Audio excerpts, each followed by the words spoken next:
The Outcast and the Scientist.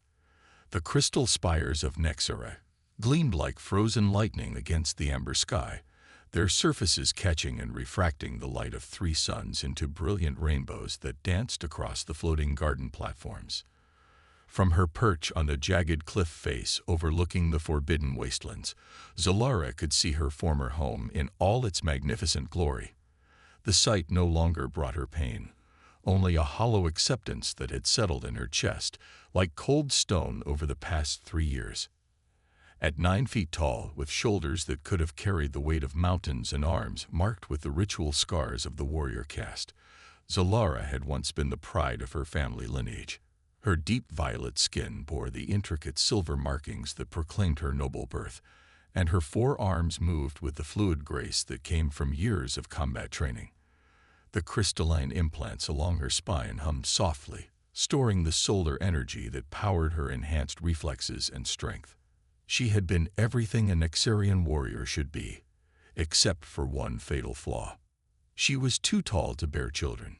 The breeding council had delivered their verdict on her 25th birthday, the day she should have been celebrated as a fully mature female ready to contribute to the continuation of their species. Instead, she had knelt before the Council of Genetic Purity as they pronounced their judgment with cold scientific certainty. Subject Zalara of House Vexen, the head geneticist had intoned, her voice echoing through the crystal chamber like breaking glass. Your genetic profile indicates reproductive incompatibility. Females exceeding 8.5 feet in height have never successfully conceived in our recorded history. Your body structure is fundamentally flawed for the biological imperative of motherhood. The words had struck her like physical blows. Flawed, incompatible, useless to her species' survival. Furthermore, the geneticist had continued, your presence among fertile females creates genetic contamination risk through social influence. You will be relocated to the wastelands beyond the city limits, where your defective genetics cannot corrupt our breeding programs. Exile, not death, which would have been merciful, but slow degradation in the poisoned lands beyond civilization's reach. The wastelands were where Nexera sent its genetic failures, its criminals, its unwanted. Most died within a year from radiation exposure or attacks by the mutated crystal beasts that roamed the barren valleys. Zalara had survived 3 years. She had built her shelter from the bones of ancient creatures and sheets of corrupted crystal that filtered the worst of the radiation. She hunted the crystal beasts with weapons forged from their own claws and teeth. She had learned to read the patterns of the toxic storms that swept across the wastelands, taking shelter when the air itself became poisonous with glowing particles. Most importantly, she had learned to live with the silence. No more conversations with sisters in arms, no more evening gatherings where females shared stories of their future children, no more belonging to something greater than herself. Just the endless whisper of radioactive wind through broken crystal formations and the distant howl of mutated predators.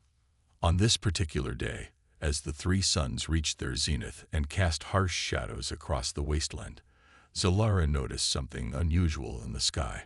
A streak of light, too bright and too controlled to be a meteor, carved a burning path across the amber heavens. It was moving wrong, decelerating instead of accelerating, changing direction with purpose rather than following the simple arc of falling debris. A ship, not Nexarian. Their vessels moved with the fluid grace of crystal and energy, becoming one with the wind currents. This was something else, something foreign with a different understanding of flight. It was struggling, she realized, watching its erratic path. Whatever it was going to crash. The vessel struck the ground 3 miles from her shelter, sending up a pillar of smoke and flame that painted the sky in violent shades of orange and red. Zalara felt a familiar stirring in her chest, something she hadn't experienced since her exile began. Curiosity, purpose, the possibility that something in her monotonous existence might change. She gathered her weapons and survival gear, habits born from 3 years of careful living in a hostile environment. The crystal beasts would be drawn to the crash site by the scent of burning metal and potential prey. If there were survivors, they wouldn't last long without protection. The journey took her across familiar terrain of broken crystal formations and patches of sand turned to glass by ancient radiation storms. Her four arms worked in perfect coordination, two maintaining balance on the treacherous ground, while the other two held her spear and energy shield ready, converging on the crash site, drawn by instincts honed over centuries of scavenging. When she reached the wreckage, Zalara's breath caught in her throat. The ship was unlike anything in Nexarian-designed philosophy, where their vessels curved and flowed like living things. This craft was all angles and geometric precision. Its hull was a dark metal that seemed to absorb light rather than reflect it, and strange symbols were etched along its sides in patterns that hurt her eyes to look at directly. The craft had split open on impact, spilling its contents across the crystalline ground. Strange devices sparked and hissed with unfamiliar energy signatures. Fragments of what looked like clothing fluttered in the radioactive breeze. And there, half buried beneath a piece of twisted metal, she saw him. He was impossibly small, perhaps half her height, with skin the color of desert sand and dark hair matted with blood. His limbs were proportioned strangely, too short and compact by Nexarian standards.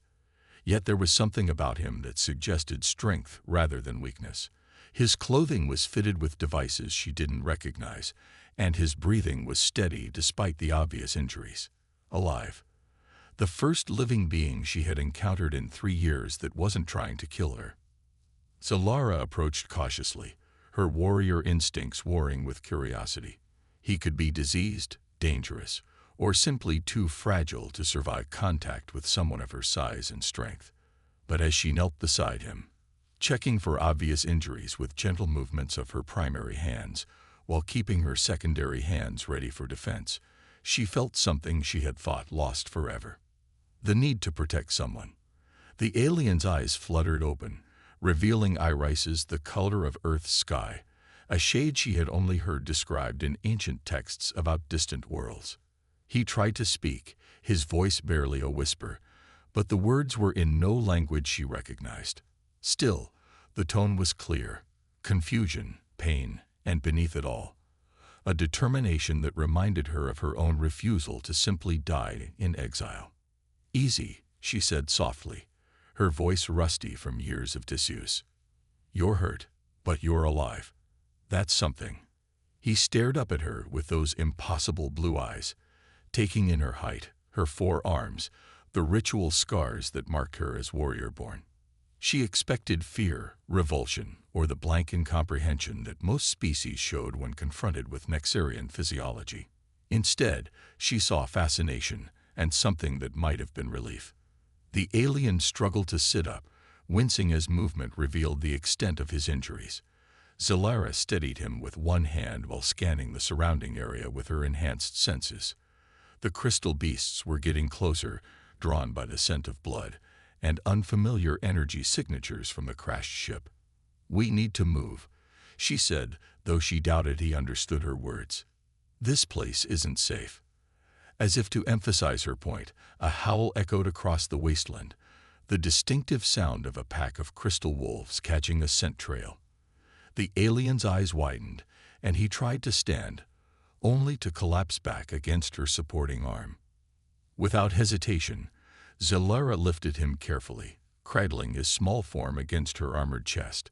He weighed almost nothing compared to the crystal beast carcasses she regularly hauled back to her shelter, but she found herself moving with unusual care, conscious of his fragility in a way that surprised her. The journey back to her shelter was tense, filled with the constant awareness of predators tracking their scent.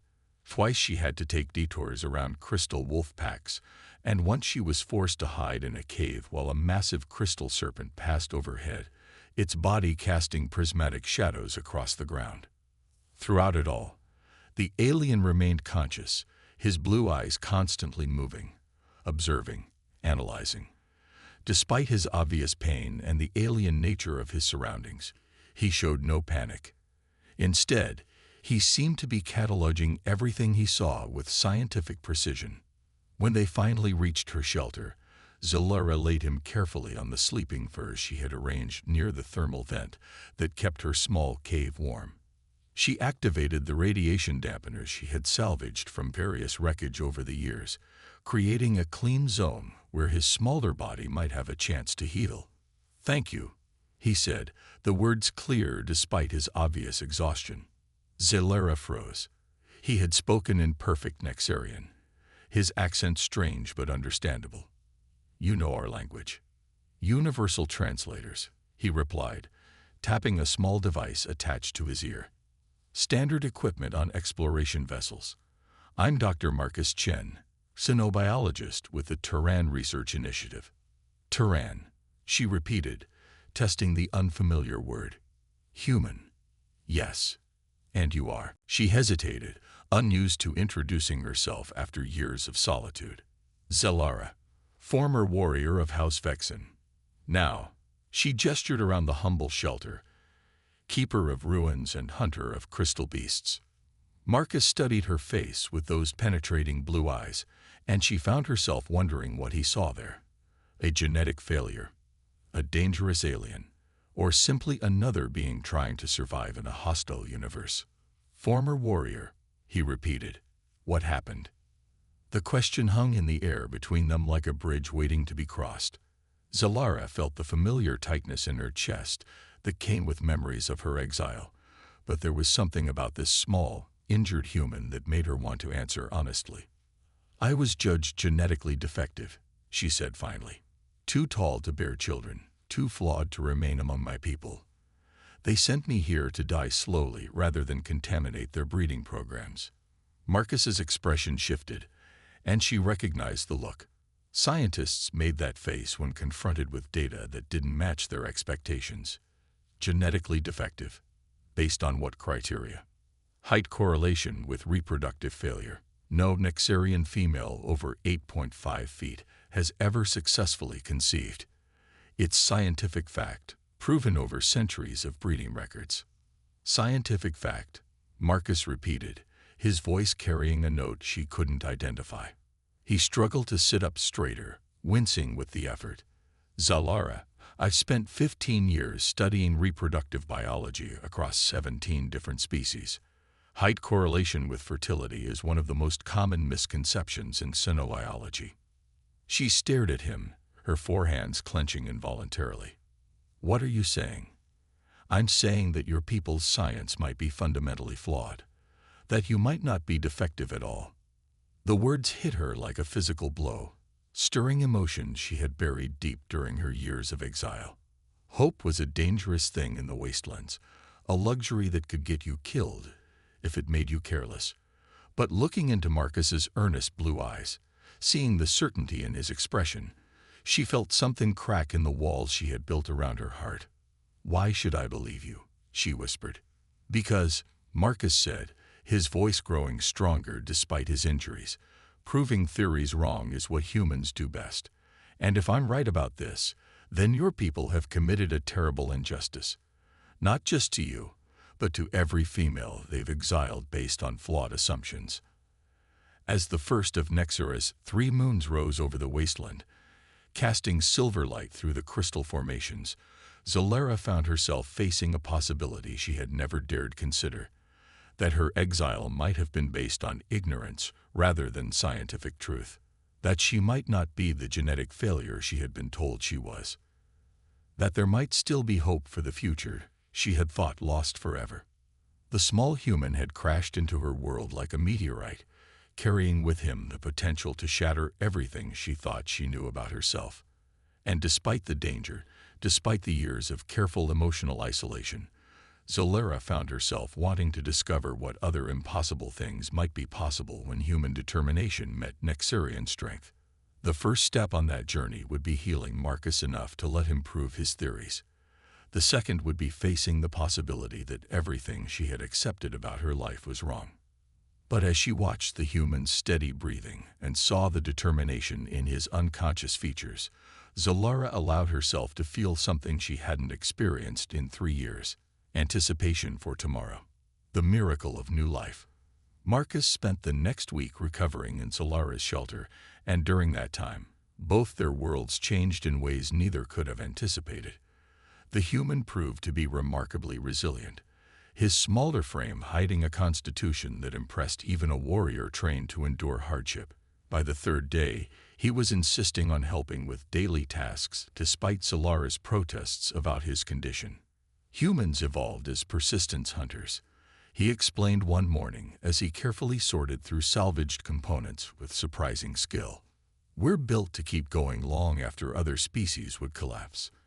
It's one of our most defining traits. Solara watched him work with growing fascination. His hands were so small compared to hers, yet they moved with precision she had rarely seen outside of master craftsmen. He had already repaired 3 of her essential devices using techniques that seemed to blend multiple technological approaches in ways that shouldn't have worked but did. "Your people must be remarkable engineers," she observed, testing the newly repaired radiation detector that now worked better than it had when she first salvaged it. "We're adequate," Marcus replied with characteristic human modesty. "But we excel at adapting existing technology for new purposes. It comes from being a relatively young species on a planet that tried to kill us at every opportunity." The casual way he spoke about survival challenges that would have destroyed weaker civilizations reminded Solara why humans had earned such fearsome reputations among the galactic community. They didn't just survive hostile environments. They thrived in them, turned disadvantages into strengths, and refused to accept limitations others took for granted. It was this refusal to accept limitations that led to Marcus's first formal examination of Solara's physiology. He had spent days studying her from a distance, making notes on his portable tablet, and occasionally asking questions about Nexarian biology that made her increasingly uncomfortable with their supposed scientific certainties. "The correlation between height and reproductive failure," he said one evening as they shared a meal of roasted crystal beast meat and the fruits she cultivated in her hidden garden. "Can you tell me more about how your scientists determined this relationship?" Solara set down her portion, appetite fading as familiar shame crept up her spine. "The Breeding Council maintains genetic records going back 8 centuries. Every female over 8.5 feet who attempted conception failed. Every single one. After 300 documented cases, they declared it genetic law." 300 cases over 8 centuries, Marcus repeated, his scientific mind clearly working through the implications. "That's actually a remarkably small sample size for declaring genetic law. What were the circumstances of these attempted conceptions? I don't understand what you mean." Marcus leaned forward, his blue eyes intense with curiosity rather than judgment. Were these females mated with partners of similar genetic profiles? Were they receiving proper nutritional support? Were there environmental factors that might have influenced the outcomes?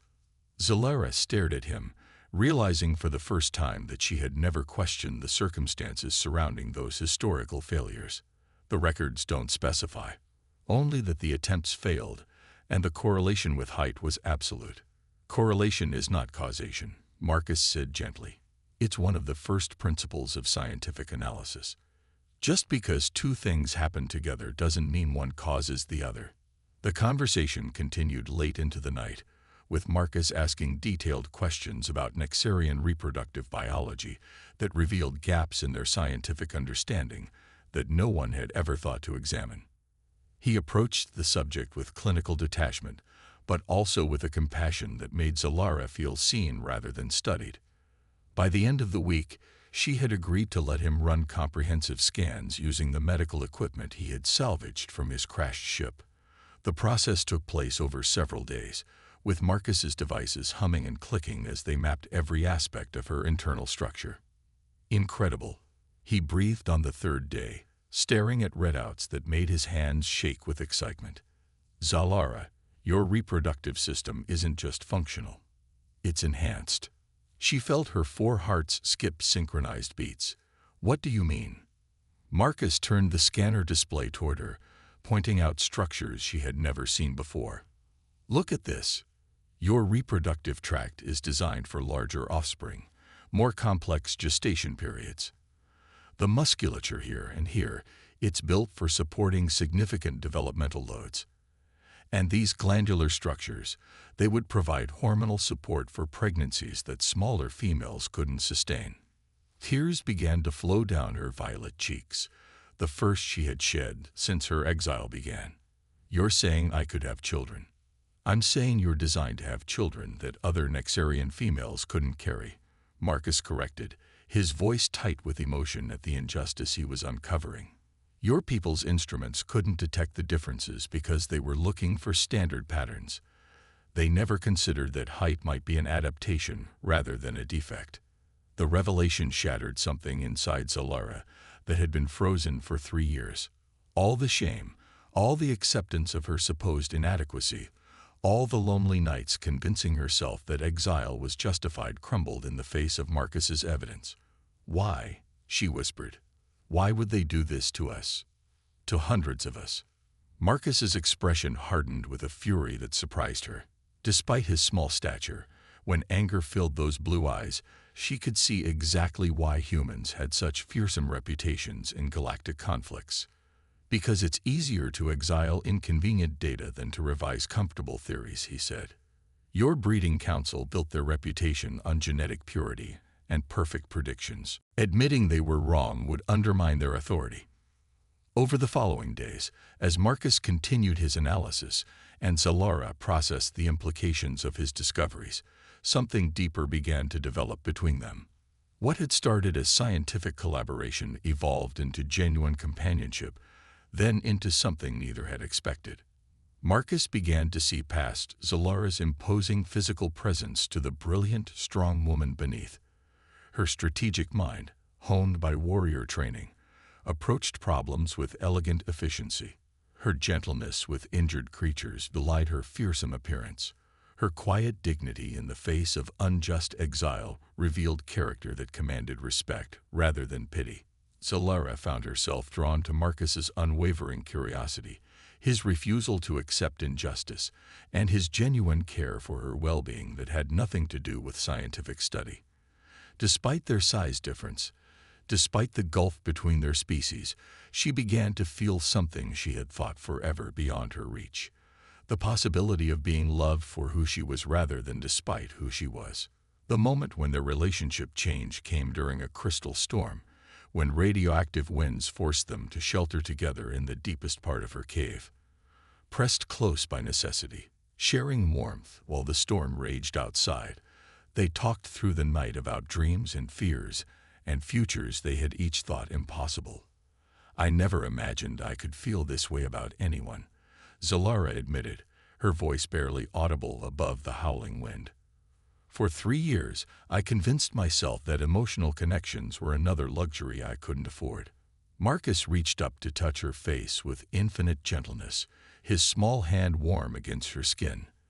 "The heart doesn't recognize the boundaries that science tries to impose. Love finds a way, regardless of what should be possible." Their first kiss was tentative, exploratory, two beings learning to navigate the beautiful complexity of cross-species attraction. When they parted, both were breathing hard, and Zalara felt something awakening in her that had nothing to do with scientific discovery and everything to do with hope. "I want to try," Marcus said, his voice husky with emotion. "Not just to prove your people wrong, not just for science. I want to build a life with you, have a family if we can. Show the universe that love doesn't recognize the artificial boundaries others try to create." Zalara's response came from depths she hadn't known existed. "Then we try together." What followed was a period of careful exploration, of learning each other's bodies and hearts with equal reverence. Their physical differences became sources of wonder rather than obstacles, each discovering how perfectly they complemented each other despite what outside observers might consider impossible mismatches. Their union was consecrated not by official ceremony, but by mutual commitment under the light of Nexaris' 3 moons, with only the crystal formations as witnesses to promises that transcended species boundaries. 3 months later, Marcus's medical scanner confirmed what Zalara's enhanced senses had already detected. She was pregnant.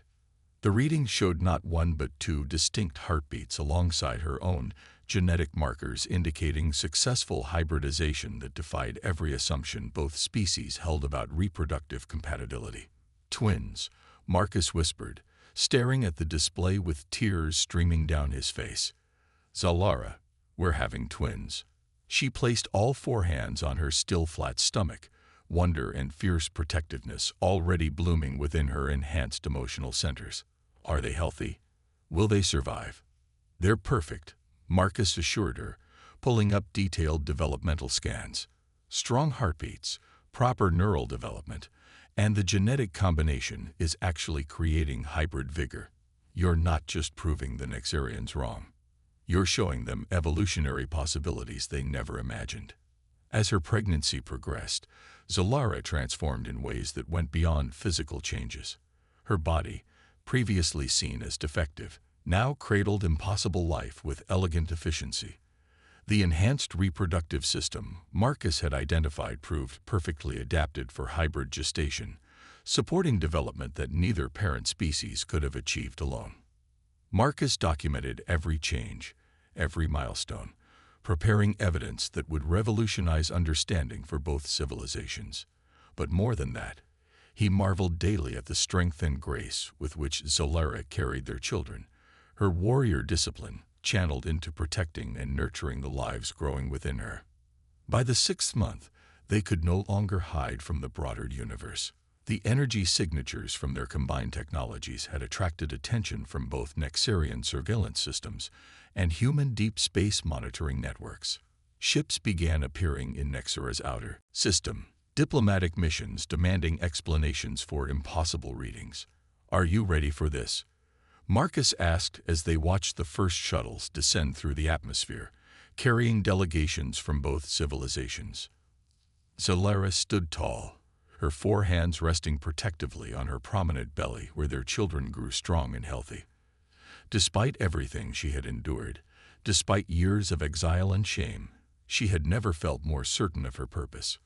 "I've been ready for 3 years," she said, her voice carrying the authority of a warrior who had found her true battle. "It's time to show them what love can create when given the chance to flourish."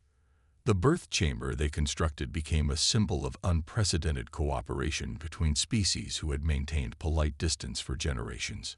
Human medical technology merged with Nexarian healing arts under the oversight of the finest physicians both civilizations could provide. When labor began, Zalara approached it with the same disciplined strength she had once brought to combat.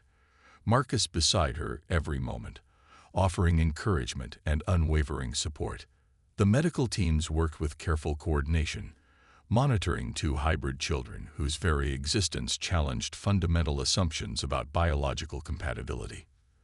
The first child emerged with a cry that echoed through the chamber, strong and healthy, bearing features that beautifully blended both parents.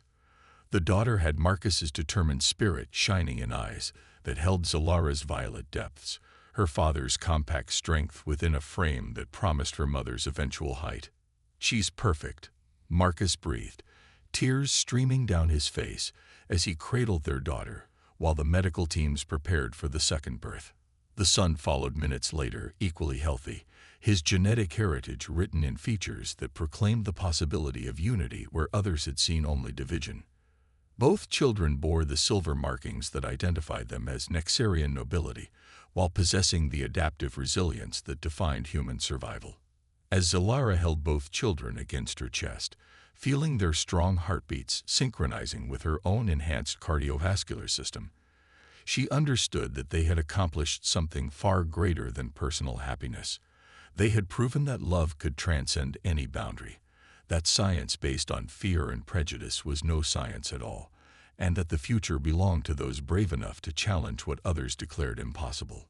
The delegations from both worlds stood witness to miracle births that would reshape understanding of reproductive biology, genetic compatibility, and the unlimited potential that emerged when different species approached each other with curiosity rather than fear. But for Zalara, looking down at the children who bore the best of both their heritages, the greatest victory was personal. She was no longer the last of her kind. She was the first of something new, something stronger, something that proved love always finds a way to create hope from the deepest despair. In her arms lay the future, hybrid and beautiful, and absolutely perfect.